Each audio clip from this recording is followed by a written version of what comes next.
यहां पर अहम खबर है, चौधरी परवेज इलाही इस्लामाबाद पहुंच गए हैं। परवेज इलाही वजारत आला पंजाब के ओहदे का हलफ उठाएंगे। सदर ममलकत परवेज इलाही से हलफ लेंगे। अपडेट कर रहे हैं आपको, चौधरी परवेज इलाही इस्लामाबाद पहुंच गए हैं।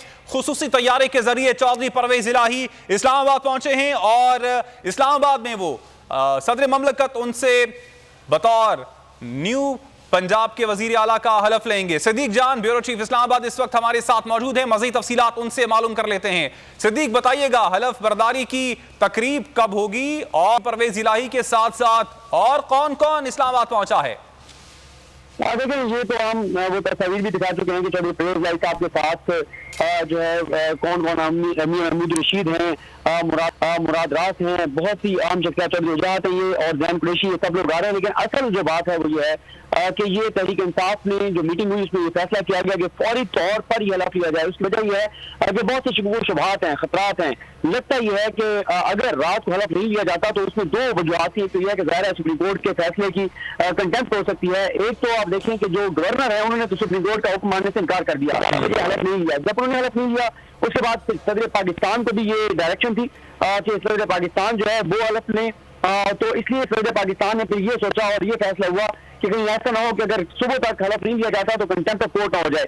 दूसरी उसकी वजह ये भी है कि ये भी एक चीज हो सकती थी कि सुबह तक कोई और जो मुस्लिम लीग नून है वो कोई और खेल लेती, हुक्मरान जमात कोई और खेल लेती, जिस वजह से फैसला किया गया कि फौरी तौर पर हलफ लिया जाए। अब आप देखेंगे कि बड़ी तेजी के साथ आपको डेवलपमेंट नजर आएंगी और बड़ी तेजी के साथ चीजें होंगी और उसमें आप बड़े बड़े फैसले हर आने वाले देखेंगे कि बड़ी बड़ी चीजें होंगी, डेवलपमेंट होंगी। और अब जो है इस वक्त ऐवान सदर में मेहमान पहुंचना शुरू हो गए हैं, लिस्टें बन चुकी हैं, तहरीक इंसाफ के तमाम आम रहनुमा आ रहे हैं, काफिले के रहनुमा आ रहे हैं, सब लोग वहां पहुंचेंगे और रात 2 बजे का टाइम तय किया गया है कि ऐवान सदर में सदर आरिफ अलवी साहब जो है वो वज़ीर आला पंजाब चौधरी परवेज इलाही और उसके बाद चौधरी परवेज इलाही जो है वो इमरान खान साहब से मुलाकात भी करेंगे। और आज जो मुनीर सलाही और हुसैन इलाही के साथ मुलाकात हुई उसमें भी बहुत सारी चीजें तय हुई हैं और कल इमरान खान साहब कौम से खिताब करेंगे। साथ ही कल का दिन यौम तशक्कुर के तौर पर जो मनाया जाएगा वो शुक्र अल्लाह और शुक्रिया आवाम के नाम से मनाया जाएगा। और साथ ही इमरान खान साहब वाज़ेह कर चुके हैं कि सबसे पहले जो उनका टारगेट है वो 25 मई को जो जुल्म जबर तशद्दुद करने वाले हैं उनके हवाले से है। उसके बाद उन्होंने कहा गवर्नेंस को बेहतर बनाएंगे, जो हमारे मंसूबे जहाँ रुक गए थे वहीं से शुरू करेंगे, लंगर खाने हो, पनाहगाहें हो, हेल्थ कार्ड हो, ये तमाम चीजें शुरू करेंगे। तो आने वाले दिन बड़े इंटरेस्टिंग होंगे। एक ऐसे वक्त में जो हुकूमत है, हुक्मरान जमात है, PDM जो है वो 26 किलोमीटर तक महदूद हो गई है और इस वक्त उनके जितने भी इस्लामाबाद को बॉर्डर लगते हैं कहीं पर भी इस वक्त नून लीग या उनके साथियों की हुकूमत नहीं है।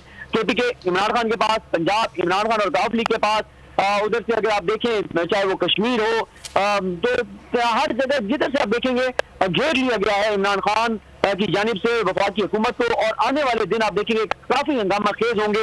जिस तरह से चौधरी राना सनौला धमकियां देते रहे, अब पंजाब भी जाहिर है वो भी कुछ इकदाम करेगा जो राना सनौला करते रहे। तो अब आप देखेंगे कि जो पोलिटिकल एक आप अदम इस्तेहकाम देख रहे होगा क्योंकि अब लड़ाई पंजाब और अफवाद की होगी और काफी चीजें जो है वो गंभीर होंगी।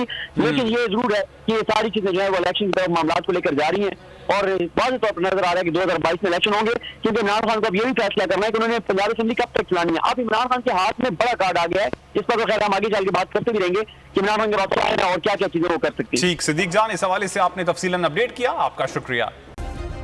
सब्सक्राइब करें और बेल दबाएं ताकि कोई खबर रह न जाए।